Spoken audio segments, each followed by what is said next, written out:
These are pretty boring colors. Ooh.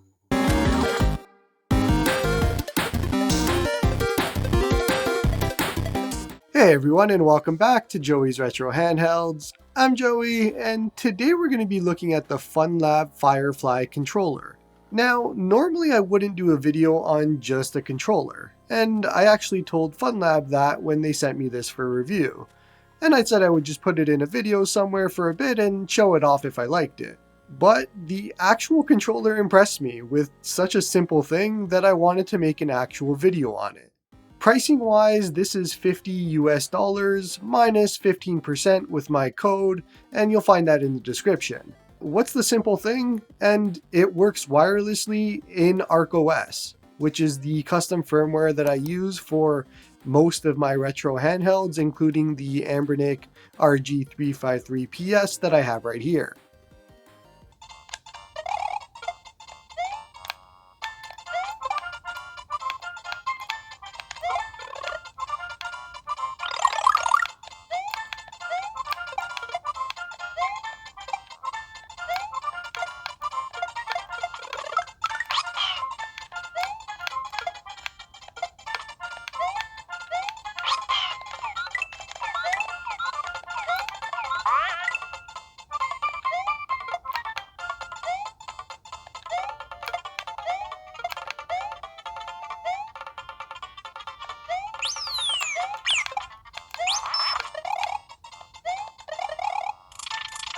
You might be thinking, big deal, don't all wireless controllers work in ArcOS? And the answer is a big nope.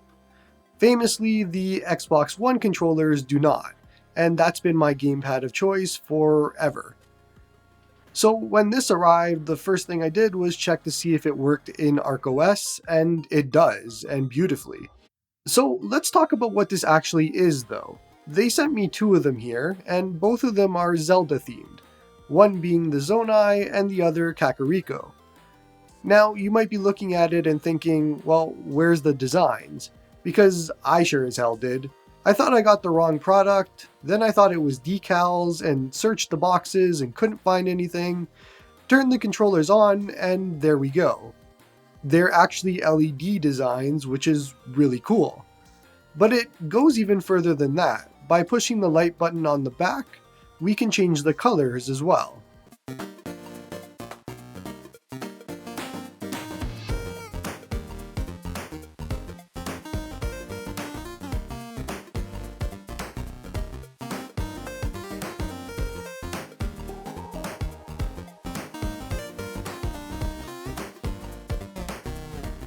But back to what this actually is, and it's a gamepad controller meant for basically everything except for PlayStation 5 and Xbox. So Nintendo Switch, of course, Windows, iOS, SteamOS, and Android. I have nothing SteamOS or iOS related here, but I can confirm that yeah, it works on Switch, Windows, and Android. But besides the LEDs and compatibility, they state it's about 12 hours of playtime, also a long 6 hours to charge. There's turbo mode, you can adjust vibration, and there's macros too. But a cool thing here is you can swap the D-pad with the one they include in the box. My Zonai model has the swap D-pad, while the Kakariko model has the circular one that it ships with. Personal preference for everyone here, but you get the best of both worlds. It's pretty simple to do, you just pop it right off.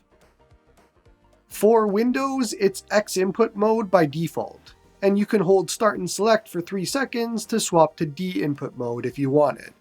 It also tells you by the LEDs at the back, 1 and 4 is X input and 2 and 3 is D input. Let's do a tour of the device and how it feels.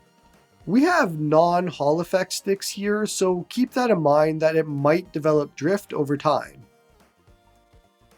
The sticks themselves, though, feel pretty good, and there's a nice concave effect here, and it's grippy enough while having a pretty good range of motion. Let's look at the D-pad first here, and it most definitely fails the D-pad test. The character can move in other directions than the part of the D-pad that you're pushing down on. The face buttons themselves are nice and big and clicky. I really like these, they're very comfortable to push on. The other buttons here are start and select and home and back, and they're just normal clicky buttons. Moving on to the top, and we have L1 and R1 here in a mushy, soft feel.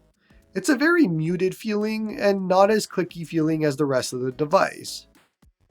The triggers themselves are not analog triggers, which makes sense if you're using this for Nintendo Switch specifically, but it'll hold you back a little if you plan on using this for PC games, or some emulation, or even Android in some cases. This was definitely a Switch-focused controller first, and compatibility for the rest as secondary. On the back, we have a bunch of buttons here. There's the vibration control to adjust the intensity, and the light control to adjust the colors of the lights, or you can change the lights to be always on, flashing, or off. Under those, we have MR and ML buttons, which are macro buttons that you can program, and a big turbo button. The big buttons you see on the sides are the macro trigger buttons. So MR and ML to program, XR and XL to use them. Honestly, overall, this is actually a nice feeling controller. I like it quite a bit. I'm not usually a fan of third-party controllers at all, mostly using official ones from Xbox or PlayStation or Nintendo, but the feeling of this controller is quite nice. Plus the added benefit of working with ArcOS, and I don't have to take a controller away from other systems.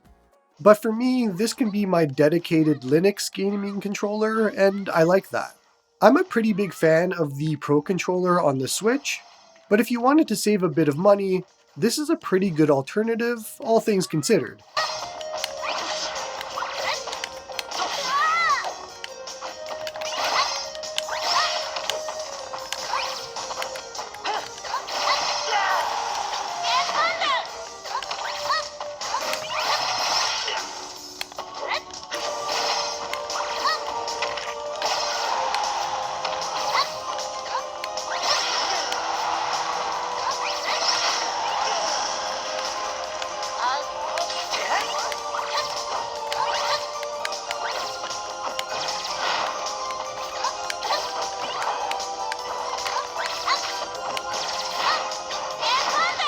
That's going to be it for this one. Let me know in the comments below what your experience has been with third-party controllers, or even if you have one of these. Love to know more. Don't forget to like and sub to help the channel grow, and hope you all have a good one.